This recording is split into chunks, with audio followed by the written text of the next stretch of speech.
अच्छा। आजकल मैं रिकॉर्डिंग करना भी भूल जाता हूँ क्योंकि just forget.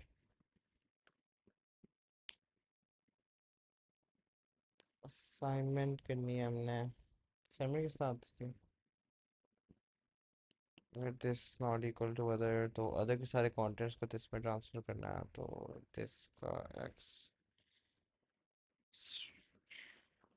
Dot x, this का वाई।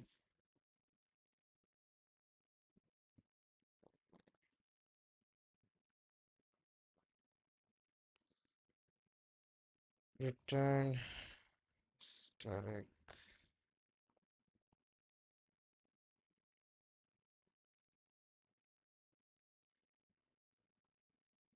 क्लियर हुआ? ये देखो जरा, इसकी समझ आ रही कि नहीं?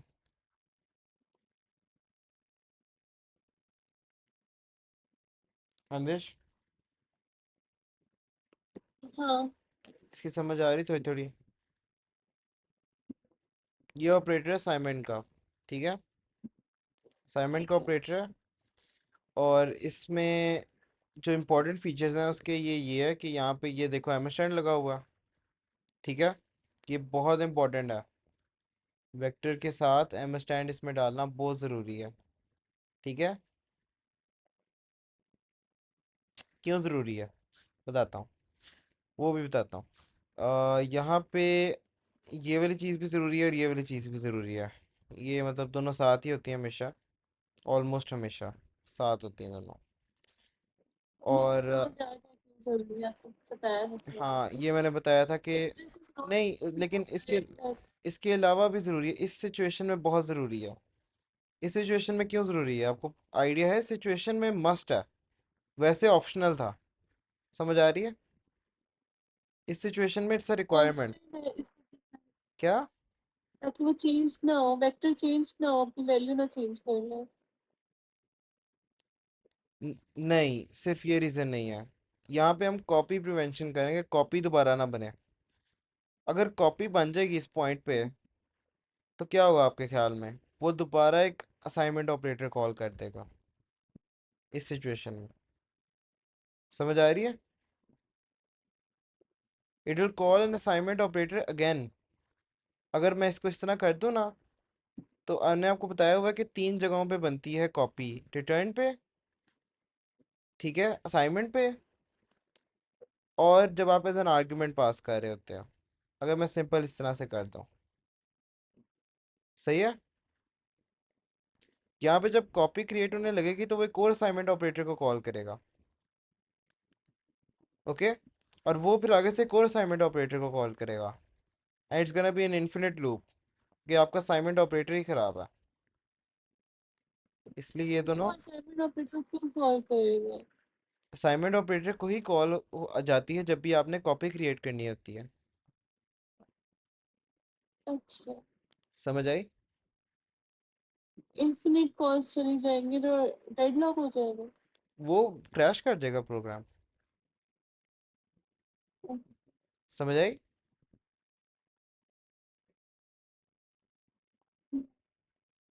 क्योंकि असाइनमेंट ऑपरेटर ही गलत है। अच्छा, अब यहाँ पे भी वही काम है। जब आप रिटर्न कर रहे हो तो आपको एक कॉपी रिक्वायर्ड है, सही है? जब आपको एक कॉपी रिक्वायर्ड है तो उस सिचुएशन में भी आपको असाइनमेंट ऑपरेटर चाहिए, और आप असाइनमेंट ऑपरेटर के अंदर हो तो वो एक और असाइनमेंट ऑपरेटर को कॉल कर देगा, और फिर वो आगे से कोर को कॉल कर देगा एंड सो ऑन। तो इसके लिए भी आपको बाय रेफरेंस रिटर्न करना है, सही है? Did you get this one?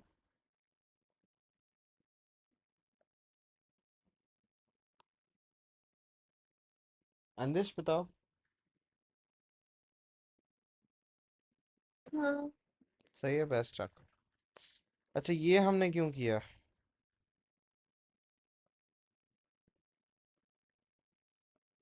ये पता क्यों किया? ये भी तो क्या? अच्छा, ये भी तो हो सकता है कि आपने कुछ इस तरह से किया हो। इस सिचुएशन में असाइनमेंट ऑपरेटर को चलाने की ज़रूरत है हमें? नहीं। नहीं ज़रूरत ना। इस चीज़ से बचने के लिए आपने ये वाली लाइन लिखी हुई है कि अगर दोनों का एड्रेस ही सेम है, कि ये दिस और ये दिस दोनों सेम है, आई मीन एड्रेस सेम है, तो फिर क्या फ़ायदा। आपने इसका एड्रेस गेट किया अदर का by using a reference of other, ठीक है। रेफरेंस किस तरह देते थे? डी रेफरेंस हम लोग एस्टेरिक से करते हैं, और एम स्टैंड से हम लोग रेफरेंस देते हैं। तो हमने यहाँ पे रेफरेंस दे दी। दिस तो वैसे ही रेफरेंस क्या करता था? क्या एड्रेस से, डी रेफरेंस क्या करता था? एड्रेस से वैल्यू गेट करता था। वैल्यू निकालता था। और जो एम स्ट्रैंग है वो उसका रेफरेंस यूज करता है। वो ऑब्जेक्ट से एड्रेस निकाल देता है, एम स्टैंड, ठीक है। अच्छा। M stand, M stand, M stand, मैं खुद मेरा खराब होने लग गया।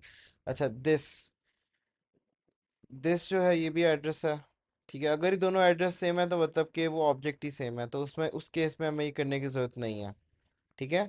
तो उस केस में वो स्किप करके स्टैटिक दिस बस रिटर्न कर देता है, नहीं तो वो असाइनमेंट करता है फिर स्टैटिक दिस रिटर्न करता है। क्लियर है? आई थिंक ये क्लियर हो गया होगा। हाँ, अच्छा, अगले वाले पे चलते हैं। आपकी by the way operator overloading आई थी एग्जाम्स में? ये मैंने बताया ना कॉम्प्लेक्स एडिशन वाला आया था ना, रियल पार्ट और इमेजिनरी पार्ट वाला। हम्म। हाँ। अच्छा।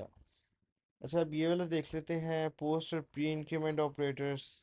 उसके बाद हम लोग इनपुट आउटपुट स्ट्रीम देख लेंगे, आईओ स्ट्रीम जो होते हैं, और फिर हम लोग आगे चलेंगे टू द नेक्स्ट कॉन्सेप्ट। ठीक है, we got pre increment and post increment.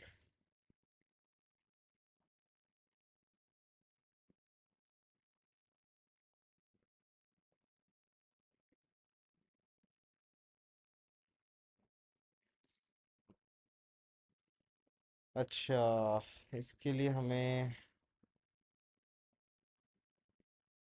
इसके लिए हम लोग कॉम्प्लेक्स वाली क्लास यूज़ कर लेते हैं। वैसे कॉम्प्लेक्स क्लास में प्लस प्लस इम्प्लीमेंटेशन होती नहीं है, लेकिन चलो रियल कर लो, रियल,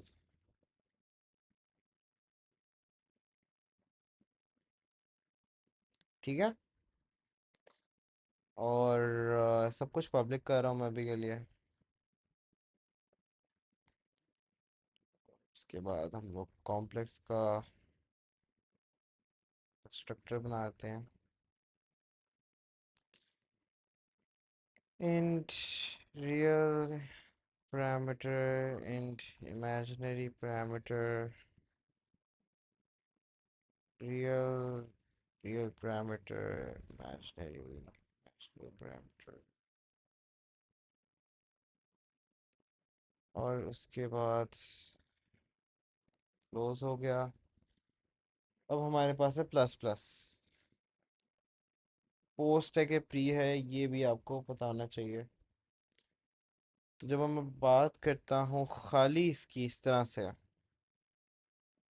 प्लस प्लस, ठीक है, इसकी कोई वजह नहीं है कि इनमें ये फ़र्क क्यों है, लेकिन इस तरह से ही है।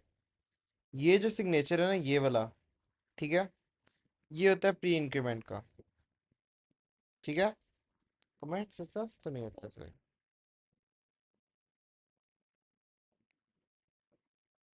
ठीक है।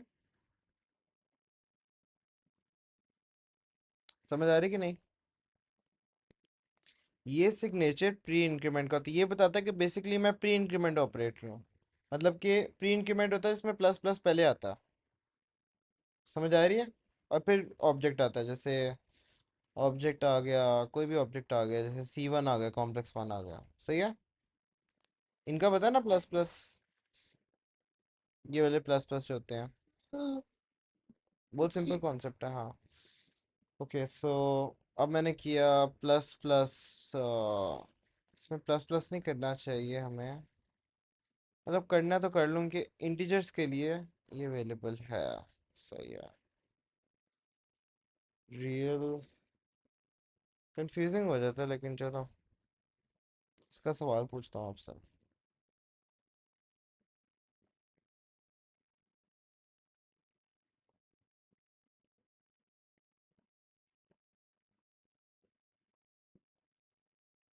इस कोड में कोई गलती है?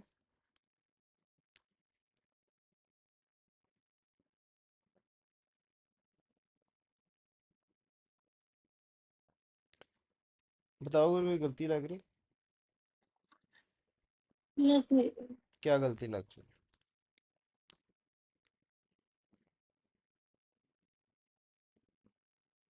ये प्री इंक्रीमेंट तो नहीं है, पोस्ट इंक्रीमेंट नहीं है। प्री इंक्रीमेंट है। That is 100%। पोस्ट इंक्रीमेंट में दिखा दूंगा क्या फर्क है।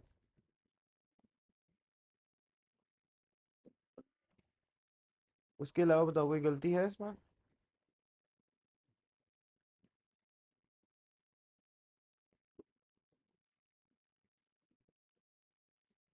स्टैटिक दिस डिफाइंड नहीं है। स्टैटिक दिस डिफाइंड नहीं है? ये डिफाइंड है बिल्कुल।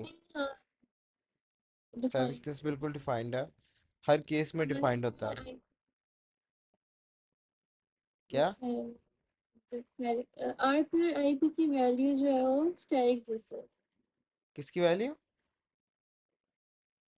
आरपी और आईपी की।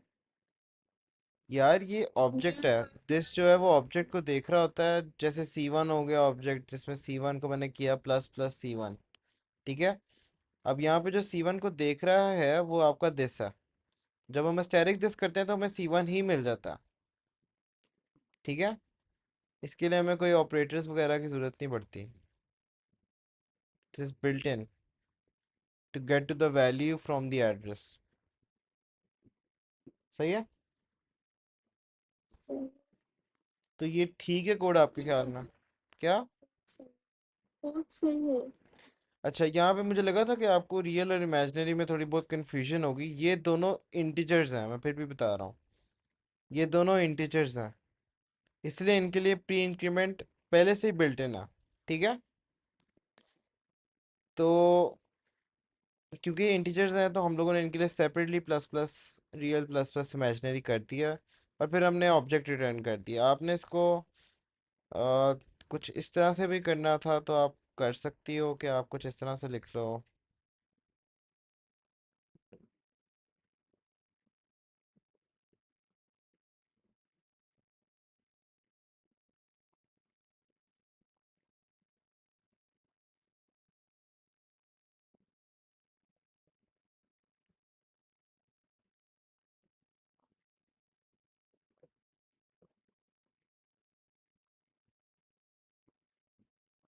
ये सेम चीज़ है। ठीक है। समझ आ रही है इसकी?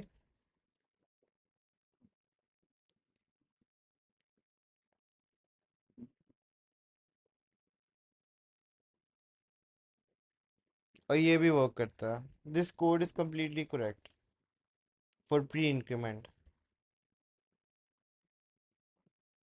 और प्री इंक्रीमेंट में आप इंक्रीमेंट करते हो और फिर आप वही ऑब्जेक्ट रिटर्न कर देते हो। ठीक है। जिस ऑब्जेक्ट ने प्री इंक्रीमेंट को कॉल किया था, तो आप एक चेंज्ड ऑब्जेक्ट शो करते हो। जब आप करते हो ना इस तरह करके प्लस प्लस लेट से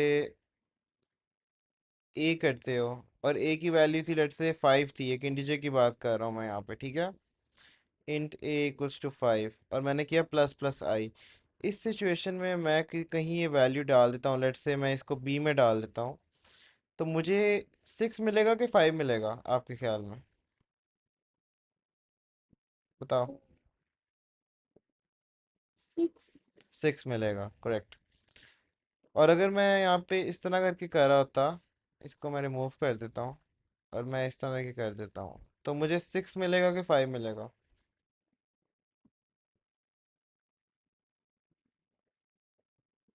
this is post increment bye the वे।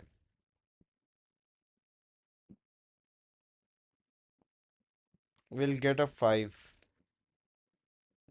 5 मिलेगा यस। क्योंकि वो स्टोर हो जाएगा लेकिन डिस्प्ले नहीं होगा। डिस्प्ले नहीं होगा, वो वैल्यू चेंज हो जाएगी लेकिन पुरानी वाली वैल्यू शो कर रहे होंगे। प्री इंक्रीमेंट की समझ आ गई फिर? कि हमने चेंज करके चेंज ऑब्जेक्ट पहले ही शो किया। बहुत सिंपल होता है। अब पोस्ट इंक्रीमेंट पे आते हैं, कॉम्प्लेक्स। इसमें जो फ़र्क है वो भी देख लेना। ऑपरेटर और प्लस प्लस, और यहाँ पे इंट का वर्ड आ जाता है बस, ना कोई वैल्यू, बस इंट। ठीक है। इसका इसकी कोई वजह नहीं है, बस ये ऐसे ही है, ये पता होना चाहिए।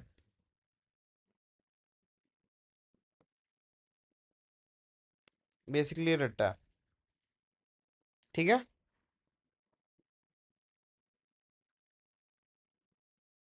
हम एक टेम्परेरी बनाते हैं कॉम्प्लेक्स नंबर, जिसका नाम टेम्प रख देते हैं इस सिचुएशन में। और उस टेम्प के अंदर हम लोग दिस की पुरानी वैल्यू स्टोर कर देते हैं। ठीक है। टेम्प डॉट रियल के अंदर हम रियल वाला पार्ट डाल देंगे। सही है। ताकि कहीं स्टोर रहे ना, क्योंकि टेम्प ही हमने एंड पे रिटर्न करना। टेम्प डॉट इमेजनरी के अंदर हम लोग इसका इमेजनरी डाल देते हैं, और फिर बाकी सारा वैसे का वैसे ही है। Let me just copy this whole bunch.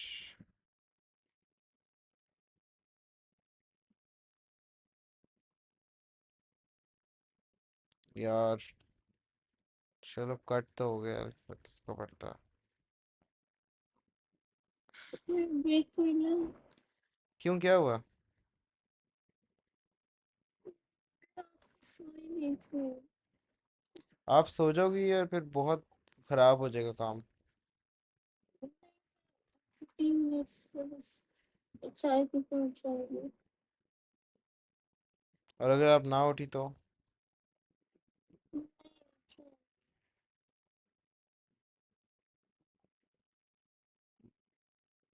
अच्छा, यहाँ पे मुझे बस ये बता दो, टेम्प रिटर्न करेंगे या फिर हम लोग स्टैटिक दिस रिटर्न करेंगे?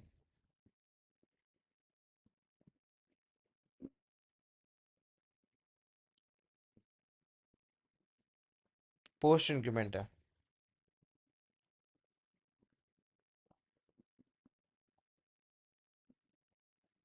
बताओ।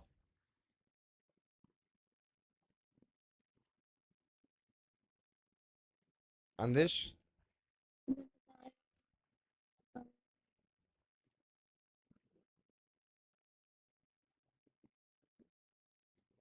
स्टार्ट बस। गलत, टेम्प यूज़ करेंगे, रिटर्न करेंगे। आपको कल एग्जाम में क्या होगा? आप क्या किस तरह की बातें कर रही हो? टेम्प में पुरानी वैल्यू सेव थी स्टैटिक दिस की, उसके बाद हमने स्टैटिक दिस को चेंज कर दिया, फिर भी हम रिटर्न पुराने वाली वैल्यू ही करना चाहते हैं, तो वो टेम्प में पड़ी हुई है। स्टैटिक दिस में नई वैल्यू आ चुकी है। सही है। और हमने स्टेरिक दिस नई वाली वैल्यू डालनी है ना। हमने पुरानी वाली वैल्यू डालनी है, दिस इज पोस्ट इंक्रीमेंट यार।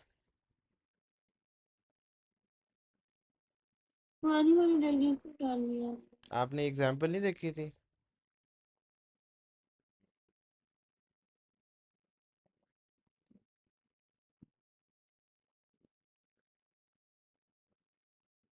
Letter on when you do it again, then you'll get 6। समझ आई? इस लाइन के चलने के बाद अगली लाइन पे आपको 6 रिटर्न करेगा ए। समझ आई?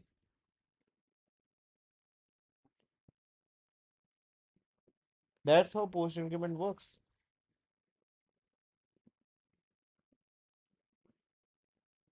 अंदिश, आर यू देयर?